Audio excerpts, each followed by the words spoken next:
बोलणारी नदी यावर नाट्यकरण सादर करत आहोत. मी आहे अँकर. मी आहे बोला. मी आहे माई.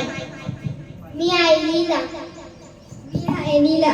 मी आहे आई. एक होती मुलगी, तिचे नाव लीला. होती ती चौथीत आणि भारी खोडकर. लोकांना त्रास द्यावा असे तिला नाही वाटत, पण तिला खोड्या काढायची भारी हौस. स्वतःच्या मनात येईल ते करायचे. तिला इच्छा असायची, त्यासाठी मजेशीर युक्त्या शोधायची. तिचे घर होते गावाच्या एका टोकाला. तिच्या घराच्या मागील वावळाच्या बाजूला थोडेसे चालत गेले की नदी होती. एक दिवस लीलाला बर्फाचा गोळा खावासा वाटला. तिने ताईला विचारले. ताई म्हणाली नको खाऊ. आई म्हणाली नको खाऊ. माई म्हणजे तिची आजी म्हणाली लीला ग लीला नको खाऊ गोळा, तुझा गळा सगळं पाणी होईल नाकात. आता काय करावे बरे? तिला विचार करू लागला. तिला एक युक्ती सुचली. ती नदीकडे गेली. नदीला म्हणाली नदी ग नदी. पण नदी बोलणार कशी?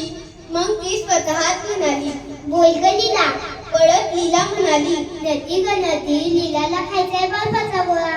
माई म्हणाली तू खेळ गळा, खाऊ का नको? पण नदी कशी बोलणार? मग ती स्वतःच म्हणाली मग खा की परत जा आणि पटकन खा. मग लीला म्हणाली अगं पण तुझं कसं ऐकू? ताई म्हणाली नको. आई म्हणाली नको.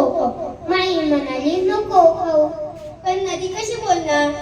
परत तीच म्हणाली अगं ताईपेक्षा मोठी आई, आईपेक्षा मोठी माई, पण माईपेक्षा मोठी मी.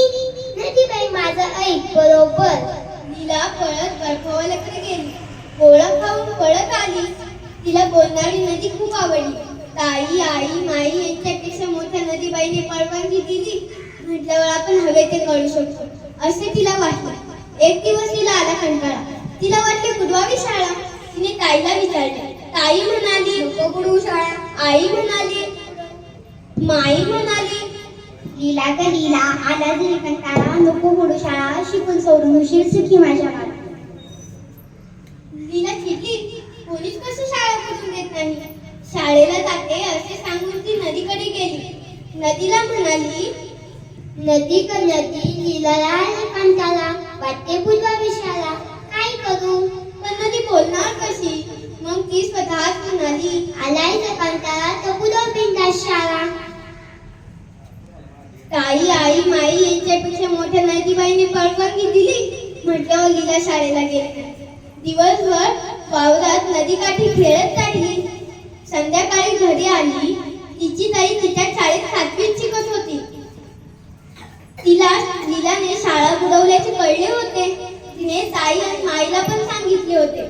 त्या तिघींना लीलाची बोलणारी नदी पण माहीत झाली होती. त्या तिघींनी लीलाची गंमत करायची ठरवले. काही दिवसांनी आला भोला. भोला म्हणजे लीलाचा मामा. भोला मामा नेहमी खाऊ घेऊन यायचा. त्या दिवशी लीला नेमकी शाळेला निघाली होती. त्या दिवशी तिचा मामा आला. लीलाला खूप आनंद झाला.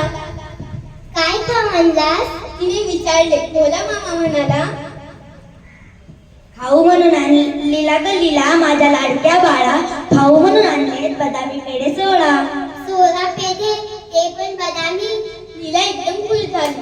पण तिला शाळेला जायला उशीर होत होता म्हणून ती पळाली. मी पेढे खाणार ती ओरडतच गेली. शाळेत दिवसभर तिच्या डोळ्यांसमोर पेढे नाचत होते. घरी आल्याबरोबर तिने आईला विचारले आई पेढे कुठे आहे? आई म्हणाली शिंकाळ्यावरच्या बुट्टीत डबा ठेवलाय बघ. लीलाने स्टूल घेऊन डबा काढला. उघडून पाहते तर काय, डबा सगळा रिकामा. लीला ओरडली आई याच्यात तर एकही पेढा नाही. आई म्हणाली असं कसं होईल? लीलाचे ओरडणे ऐकून आईला नवल वाटले. तिने ताईला हाक मारली नीला ए नीला. काय गाय? नीला पडसातून पळत आली. आई म्हणाली पेढे अगं पेढे कुठे गेले? कुठे गेले म्हणजे मी खाल्ले 8 नदीला दिले 8. आई म्हणाली तू बदामी पेढे नदीत टाकलेस मूर्ख बुटकी. आई नीलावर ओरडली. हो तू म्हणाली पेढे नको खाऊ. माई म्हणाली पेढे नको खाऊ. मग मी नदीबाईला विचारले. नदी म्हणाली, नीला ग नीला, पेढे आहेत 16, तू घे 8, मला दे 8. अगं पण ते कशी बोलणार? आई आणि माई एकदम म्हणाल्या. कशी म्हणजे? लीलाशी बोलते तशी. लीला म्हणाली, काय ग लीला, अंगडी तुझ्याशी बोलते?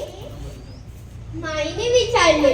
अगं माई, तीच तर लीलाला बर्फाचा गोळा खायला सांगते, शाळा बुडवायला सांगते, हो की नाही लीला? लीला चिडली. तिची खोडी तिच्यावरच उलटली. तिने थोडा विचार केला आणि म्हणाली, आई माई, समजलं ग बाई, नदीशी बोलायला आता जाणार नाही. माई हसत हसत कपाटाकडे गेली, डबा घेऊन आली. लीला लीला, घ्या एक पेढा आणि खेळायला पळा. लीला गोठ्याकडे पळाली. आता ही काही म्हशीला बोलायला लावणार की काय? माई हसत म्हणाली,